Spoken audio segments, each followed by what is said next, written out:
Can I switch gears a bit to talk about expansion? Now, Mark, you had mentioned, or questioned the value of developing a relationship in Singapore and Australia. How about the fact that you've got a very small company, 13 employees, and they've opened an office in LA, where in this room, people here, nobody's heard of them and are not familiar with their offering, or particularly this industry. Matt, when you wanted to expand out of Vancouver, you didn't go to LA or Seattle, San Francisco, or Singapore. You came to Toronto. What about the idea of expanding operations in Canada before going to the States? I wondered strategically if there was a reason for that, maybe the celebrity component, because a lot of these auctions are around these celebrities. So that was my own take on it. I thought maybe they needed to be on the ground in LA so they have connection and access to agents and all of that sort of thing. I could be completely wrong, but I assumed that. If what you're getting at is ops, one of my profs in school many eons ago was Bob Norris. He built the Bombay company. I learned a lot from him, and he said, he didn't even consider, rapid expansion in terms of stores until he could put a store in a box.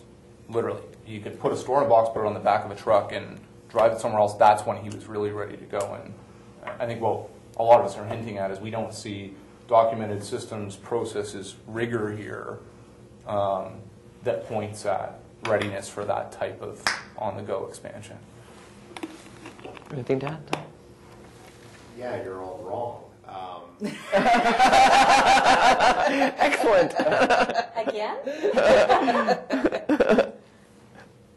He said it's working, right? We've got 3 pages here. We've got a few hundred words to get a point across, and he said the Los Angeles thing was working because they found the right person, and they were getting business right away. And maybe the person's working in their home, and maybe there's no expensive lease, maybe there's no IT system, and maybe it's just AT&T, DSL access, and it's all very straightforward with the cell phone bill, right? That's the incremental cost.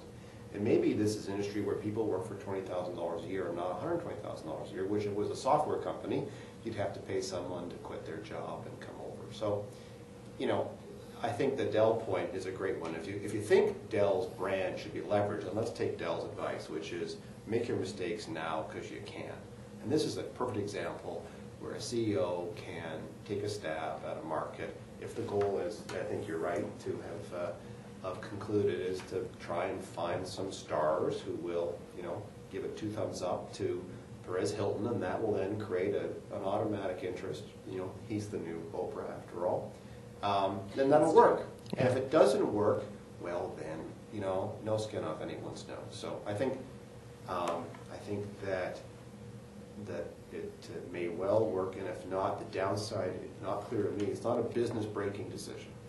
You don't throw darts at a dartboard and hope one sticks, Mark. You've got to actually have a strategy and a plan. And by sort of what you're suggesting is, well, it's working, and it's not quite good enough if you're in it for scalability.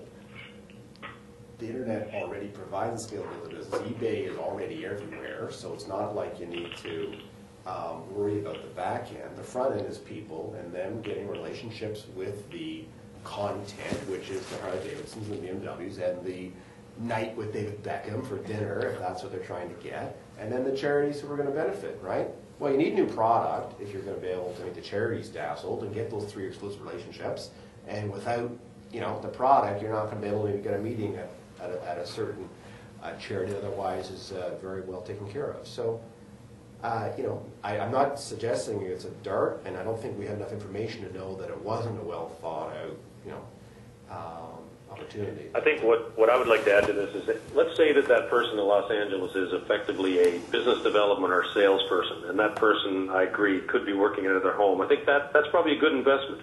I think for Canadian companies or any company to expand into a market, they need somebody on the ground, a well-placed, well-qualified person to go and meet and with FaceTime with those customers every day. I do think looking internationally makes more sense than Canada, though. Does it? Okay, in the case of this business, because this business is largely online. And so putting another office into Canada, it introduces complexity, and I don't know what. Sorry, I know, and I wasn't suggesting, for instance, that they should be opening up in Montreal, Halifax, or Vancouver. I just mean in terms of you've got a limited amount of resources, a limited amount of time.